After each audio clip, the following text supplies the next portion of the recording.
கீழே விழுந்த மாதிரி இருக்குன்னு சொல்லி வந்து எட்டி பார்த்தா இந்த சீனியர் இருக்கான்ல அவன் தான் மயங்கி விழுந்திருக்கான். அந்த சீன்ல அவனை பார்த்தா வெறும் டவல் மட்டும் தான் கட்டியிருக்காப்ல. ஆக்சுவலா குளிச்சு முடிச்சுட்டு வரும்போது தெரியாம சோப் மேல காலை வச்சு கீழே வலிக்கு வந்து விழுந்து மயங்கிட்டான். அதுவும் கீழே விழும்போது டவல் வேற தூரமா போயிடுச்சு. டக்குன்னு ஹீரோயின் வந்து பாக்க அவன் ஷாக் ஆயிடுறா. ஐயோ ஏன்பா என்னப்பா ஆச்சுன்னு சொல்லி கேட்க அவன் தான் மயக்கத்துல இருக்கான்ல அதனால மயங்கி இருக்கான். உடனே அவ பாக்குறா இவனை எப்படி எழுப்புறது என்ன பண்றதுன்னு தெரியாம அவனை எழுப்ப முயற்சி பண்றான். ஆனா தலைவர் எழ மாட்டேங்கிறான். அவன் தம்பி இருக்கான்ல அவன் மட்டும் எழுந்திருக்கான். அதை பார்த்துட்டு அவன் ஷோ நம்ம காலையில நினைச்சது கரெக்டா தான் இருக்கு. இந்த பர்சனை பார்க்கும்போது நினைச்சேன் ஆளே எப்படி இருக்காங்களே அப்புறம் அது எப்படி இருக்கும்னு சொல்லிட்டு நினைச்சதை விட ரொம்ப பெரியதாவே இருக்கு அப்படின்னு சொல்லிட்டு அதையே அவ பாத்துட்டு இருக்கா. அதுக்கப்புறம் என்ன பண்றா அப்படின்னா சரி ஓகே இங்கதான் அவன் மயங்கி இருக்கான்ல பையன் வேற கடைக்கு போயிருக்கான் இல்ல தம்பி கூட விளையாடி பார்க்கலாம்னு சொல்லிட்டு இவன் மெதுவா விளையாட ஆரம்பிக்க அவன் மயக்கத்துல இருக்கான். அதுக்கப்புறம் கொஞ்ச நேரம் கழிச்சு பார்த்தா இவன் விளையாடிக்கிட்டே செல்ஃபா அந்த மாதிரி பண்ண ஆரம்பிக்கிறான். இவன் இந்த மாதிரி பண்ண அதுக்கப்புறம் இந்த இடத்துக்கு நம்ம பையன் கடைக்கு போனான்ல அவன் வந்துடுறான். அவன் வர வர சவுண்ட் கேட்ட உடனே தூரமா போயிடுறான். வந்து பாக்குறான் என்னமாச்சுன்னு சொல்லி கேட்க தெரியலடா இவன் மயங்கி விழுந்துட்டாரு நானும் எப்படி எழுப்புறதுன்னு தெரியல எழுப்ப ட்ரை பண்றேன் எழவே மாட்டேங்கிறாரு அப்படிங்கிற மாதிரி அவ சொல்றான். உடனே அந்த பையன் சீனியர் இளங்க இளங்கன்னு சொல்லி கூப்பிட அதுக்கப்புறம் தண்ணி இவனே தெளிச்சு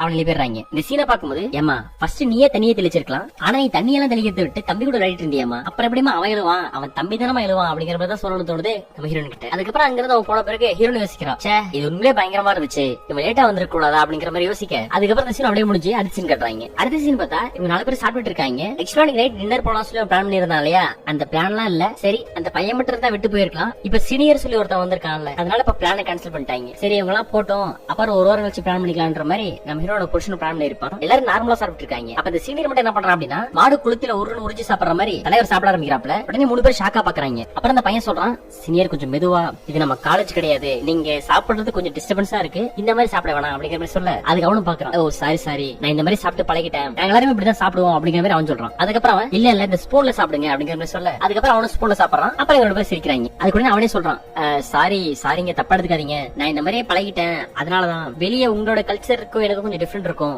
நாங்க எப்பவும் இப்படிதான் சாப்பிடுவோம் அப்படிங்கிற மாதிரி அவன் சொல்ல அதுக்கு உடனே ஹீரோயினும் அதெல்லாம் ஒண்ணும் பிரச்சனை இல்ல இதுல போய் என்ன இருக்கு ஒருவேளை நாங்க அங்க வந்து சாப்பிடுறோம் அப்படின்னா உங்களுக்கு நாங்க பண்றது வித்தியாசமா தெரியலாம் ஒரு இடத்துல இது மாறும் இல்லையா அப்படிங்கிற மாதிரி சொல்ல அதுக்கு அவன் புருஷன் தான் சொல்றான் ஆமாப்பா எங்களுக்கு அது கோபமும் கிடையாது உனக்கு எப்படி தோணுதோ எப்படி விருப்பப்படுறியோ அப்படி சாப்பிடு எங்களுக்காக உங்களுடைய கலாச்சாரத்தை நீ மாத்திக்க வேண்டாம் உங்களுடைய நேச்சுரா நீ இரு அப்படிங்கிற மாதிரி அவன் சொல்றான். சீனை பார்க்கும்போது நம்ம ஹீரோட புருஷன் இருக்கான்ல அவன் மேல நல்ல மரியாதை தான் வருது. ஃபர்ஸ்ட்ல இருந்தே அவன் யாரையும் ஹர்ட் பண்ணாம ரொம்ப அன்பா தான் நடந்துட்டு இருக்கான். அது போக என்ன பண்றான் அப்படின்னா இங்க பாரு பத்தி சாப்பிட்டு சொல்லிட்டு இவனுக்கு வச்சிருந்ததையும் சேர்த்து ஒரு பாயாசம் மாதிரி இருக்கு அதையும் கொடுக்குறாப்ல. அதையும் சாப்பிட்டு அங்கிள் உண்மையே சூப்பரா இருக்கு கொஞ்சம் வித்தியாசமான டேஸ்ட் தான் இன்னும் கொஞ்சம் கிடைக்குமா அப்படிங்கிற மாதிரி கேட்க அதுக்கு அவன் மறுபடியும் ஊத்துறான். அதுக்கப்புறம் இந்த சீன்ல பார்த்தா வேற ஹாப்பியா சாப்பிட்டுக்கிட்டு ஹாப்பியா சிரிச்சுக்கிட்டு இருக்காங்க. இந்த சீன் இந்த மாதிரி போயிட்டு இருக்கும்போது நம்ம ஹீரோ என்ன பண்றான் அப்படின்னா மதியம் அந்த மாதிரி பார்த்தாலே அதை யோசிச்சு பார்த்துட்டு ஏன்னா அது தண்ணியா வந்துகிட்டு இருக்கு எப்படி இது சமாளிக்கிறதுன்னு சொல்லிட்டு அவளுக்கு அவளே செல்ஃபா பண்ணிட்டு இருக்கா. எந்த இடத்துலனா அங்க சாப்பிடுறாங்களே அந்த இடத்துல. ஆனா இந்த மாதிரி பண்றான்னு சொல்லிட்டு யாரும் பாக்கல யாரும் பார்க்காத மாதிரி பண்ணிட்டு இருக்கா. அதுக்கப்புறம் ஒரு வழியா அந்த சீன் அப்படியே முடிய அடுத்த சீன் பார்த்தா நைட் தான் தூங்க போயிடுறாங்க. அப்ப ஹீரோட ஹஸ்பண்ட் புக் படிச்சிட்டு இருக்கான். அப்ப ஹீரோன் போய் பேசுறா ஏங்க